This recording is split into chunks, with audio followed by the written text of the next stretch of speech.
So I'm here again, just for a little other new message, and basically because I went on Twitter this morning and was really taken aback because I haven't been going on the internet barely at all, like 30 seconds a day, and it's great, kind of going back to the old world, what it used to be like. It's brilliant. We can talk. We have voices. We can talk. So I went on Twitter this morning and saw all this stuff with Elon Musk going on and on and on about praising up people like Tommy Robinson and Nigel Farage and saying like Starmer has to go out. And yeah, I agree. Starmer's appalling. The Tories are appalling. Pretty much all politicians are appalling. I think we should probably go to something like Plato's system where the clever people run things. Maybe a good idea. But I just cannot tolerate this like outrageous streams of Islamophobia going down this thing. And like, listen, yes, there are some Muslim people who are shitheads. There are also Christian people who are shitheads. There are also Jewish people who are shitheads. There are also atheists who are shitheads. It doesn't mean that every single person from that whole giant group of people is a shithead. So just because someone from one faith acts like a shithead, it does not mean that everybody is a shithead. And the idea that Elon Musk is trying to praise up a outrageous man-dolt like Tommy Robinson, and that there are streams of people saying Tommy Robinson should be in charge of this country. I mean, it's appalling now. But imagine if Tommy Robinson was in charge. I mean, do you want to only eat sausage rolls? Is that it? You can just have sausage rolls. Probably the radios will only play. I reckon he's into like soft rock and that sort of thing. And Tommy Robinson, he even probably likes electro swing. So if you want soft rock and electro swing on the radio, then vote Tommy. But Elon, what is your problem? Like, it's just insane. Like, why is the world being run by 12-year-old boys? Basically, it's with this kind of mentality. The world is being run by people who spend their time sitting doing this, playing computer games, and that's insane to me. And I know I've been saying that I wasn't going to talk online because I hate putting my face on the internet. But Jesus Christ, this level of insanity is something new. Like, this is exceptional. And we have this like torrent of Islamophobia, whilst for more than a year, Palestine has been being obliterated. And everybody's normal life is just continuing, despite the fact that somewhere is being openly obliterated. And I talk every day with Palestinian people who are like, obviously living through this horror, but are, stoic and resilient and inventive and, still manage to be funny despite the awful situation. Whereas here in this country, if our air fryer breaks or something, then it's a catastrophe. And people have been saying to me recently, "Oh yes, you want to change the system, but you're not going to change the system. After all, we just live in this system, so we have to go with it." Well, would you say the same thing if you lived in Nazi Germany? Would you say, "Oh well, we just accept it because we just live in it"? No, you do not do that. And so I suppose this is my New Year's message, that with the genocide going on, and actually looking at what's going on with the world and with neoliberalism, and George Monbiot teaching me recently in his brilliant new book about neoliberalism, which was written with somebody else whose name I can't remember, something that's very obvious when you look at it, but didn't seem, but needed to be pointed out, that capitalism isn't just the thing of one person makes some profit and other people don't. Capitalism is colonialism. Capitalism is going places, burning it, killing everyone, and then going to the next place, burning it, killing everyone. And that is just what we're seeing in Palestine now. And the acceptance of that horrifies me, and just vexes me. And further to that, the post-truth age bullshit, just reject it. It's not the post-truth age. It's just some pictures on your stupid phone. Get rid of the phone. Don't use it. It's a terrible thing. It's this very powerful computer that only does bullshit. So why would you want that? Why would you want this thing that advertises at you?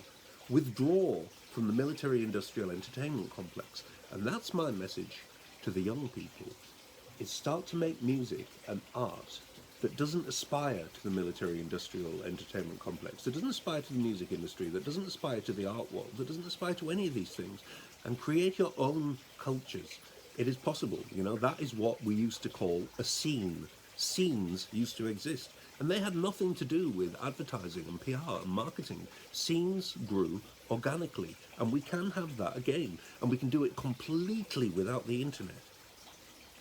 And we need to find ways to release music in new shapes and new forms and so on.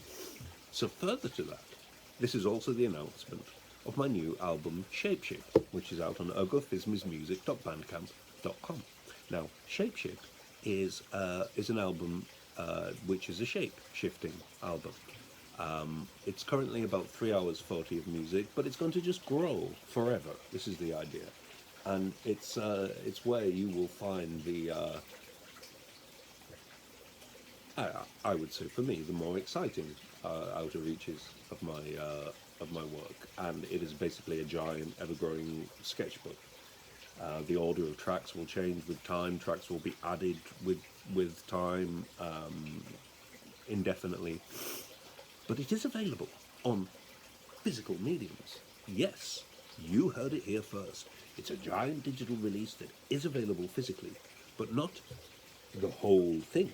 The idea is that you choose the tracks from Shapeship that you would like on a C90 cassette.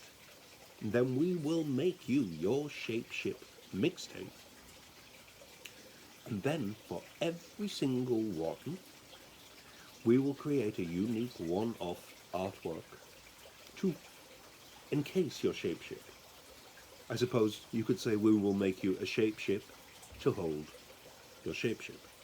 And there will only be one, and that will be your Shapeship. And who knows, maybe we're going to look at, vinyl, lathe cutting as well. So yeah, an ever-shifting giant album that you can have cut to physical media in the shape that you like, encased in a unique shape. And that is Shapeship. It also has lots of collaborators on there, lots of brilliant people.